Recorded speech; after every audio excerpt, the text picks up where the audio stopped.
สบายดีสบายดีพ่อแม่พี่น้องหมดสุขุสุขคนเนาะทาง YouTube Channel ของ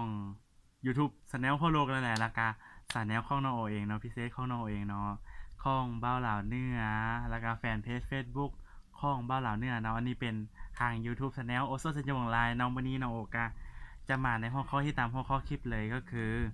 วิธีการเติมเงินอยู่ที่ประเทศลาวเนาะของ Unitel มันคือบ่โฟกัสให้เฮาอะนี่ เฮ้ยโฟกัสได้ไหมโอเคบ่โฟกัสบ่เป็นหยังเนาะเอาเนื้อหาอย่างเดียวเนาะเพื่อนเนาะคันได้ยินบ่เพื่อนๆน้องโอจะมาวิธีการเติมบัตรเติมเงินของ Unitel เนาะเพื่อนเนาะนี่ก่อนอื่นก็เฮาซื้อมาแล้วเนาะเพื่อนเนาะเฮาก็คูดเลยเนาะเพื่อนเนาะ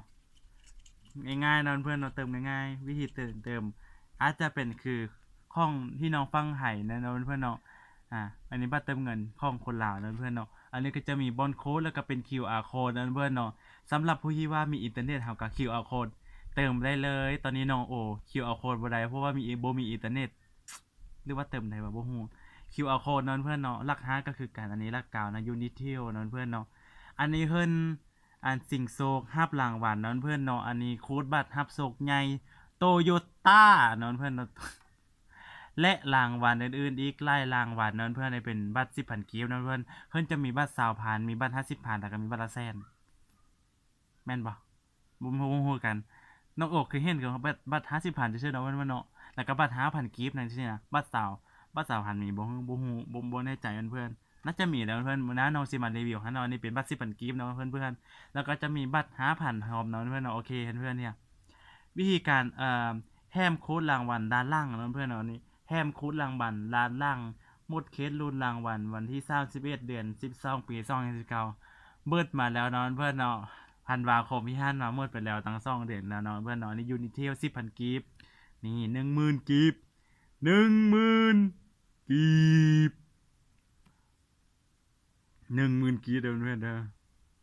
โอเคอันนี้ก็จะมีหังเนี้ยนี่เนาะเพื่อนๆเนาะขึ้นก็สำหรับค่าบริการใช้บริการมือถือแบบรายเดือน ADSL ตั้งโต๊ะของ Unitel ห้านมือถือโทรให้โหไปสอบถามเพิ่นเด้อเพื่อนๆ196เนาะเพื่อนเนาะ แล้วก็อันนี้มันเป็นรางวัลที่เราต้องรุ้นนะเพื่อนขอให้ท่านโชคดี good luck thank you to you good luck to you ขอให้ท่านโชคดี good luck to you แล้วก็วิธีเติมเงินคือ121เพื่อนๆวิธีเติมเงิน121เนาะเพื่อนเนาะเฮาก็มากดไปนำกันเลยเนาะเพื่อนว่ากดเติมเงินได้บ่นะว่าเข้าสิโกงเฮาบ่เติมเงินให้เบิ่งไปเลยเนาะ 10,000 กีบเดินเพื่อนเดี๋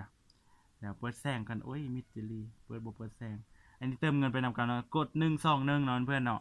เฮาก็กดเข้าไปเลยนี่เฮาก็กดรหัสเข้าไปเลยเนาะเพื่อนเนาะกดรหัสไปเลย6 1 2 6 6อันนี้จะมี5ตัวเนาะเพื่อนเนาะข้างหน้าเพิ่นเนาะแล้วก็ข้างกลางเพิ่นก็จะมี903909 3เนาะเพื่อนจะมี4ตัวข้างกลางเนาะเพื่อนเนาะข้างท้ายเพิ่นก็จะมี5ตัวคือกันเนาะ92 2 53เนาะเพื่อนกดสี่เหลี่ยมวันนี้ก็กดสี่เหลี่ยมเนาะเพื่อนเนาะกดสี่เหลี่ยมวิธีการเติมเงินของ Unitel คือค่ายฮู้คือค่ายคือกันหมดเลยอยู่ประเทศลาวนั่นเพื่อนแล้วก็กดโทรออกปะเนี่ยเพื่อนรอให้เงินเข้าปะเนี่ยมันคือบทแจ้งเตือนอ๋อเติมเงินสำเร็จยอดเงิน 10,000 กีบนะเพื่อนเนาะเห็นบ่ยอดเงิน 10,000 กีบอืมเงินมาแล้วจะแจ้งเตือนโทรศัพท์พี่บาเขาก็จะเติมให้เรียบร้อยเนาะวิธีการกดเบิ่งเงินนะเพื่อนนะก็อยู่ห่างรูปนี้เนาะมี2อันวิธีการเติมเงินแล้วก็วิธีการกดเบิ่งเงินเนาะเพื่อนเนาะวิธีการกดเบิ่งเงินกดดอกจัน121แล้วก็สี่เหลี่ยมหัวออกนั่นเพื่อนเนาะโอเคนี่เนาะกดให้เบิ่งนะกดดอกจัน121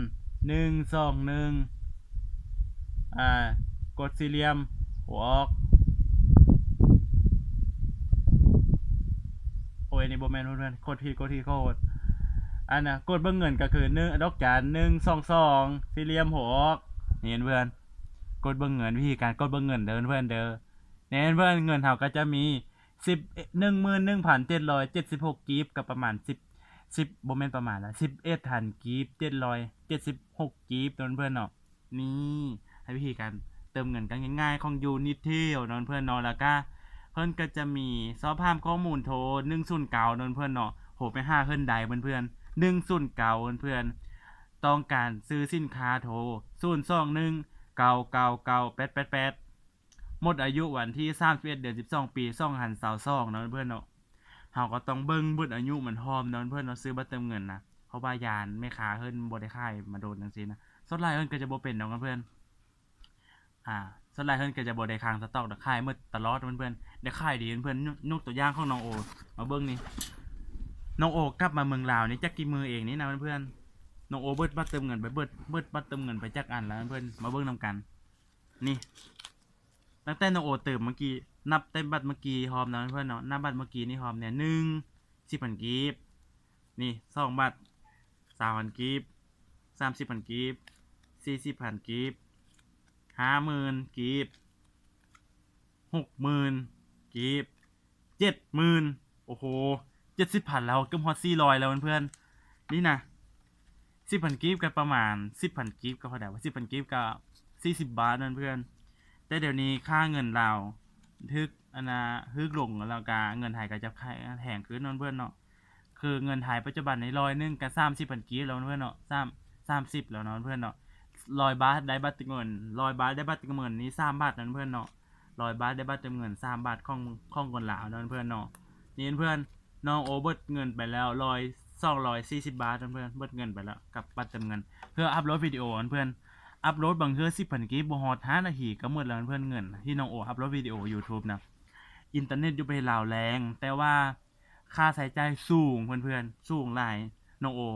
อันเปิดอินเทอร์เน็ตเครื่องนี้แล้วก็เอาเครื่องนี้อัพโหลดวิดีโอลงไป YouTube เนาะเขามาขอบใจเพื่อนๆที่เข้ามาเบิ่งคลิปนี้กันคลิปนี้มีประโยชน์หรือว่าคิดทำประกันนะก็ขอโทษขออภัยนะเพื่อนว่าเรื่องการเว้ากันจาเนาะน้องโอก็จะเป็นแบบว่า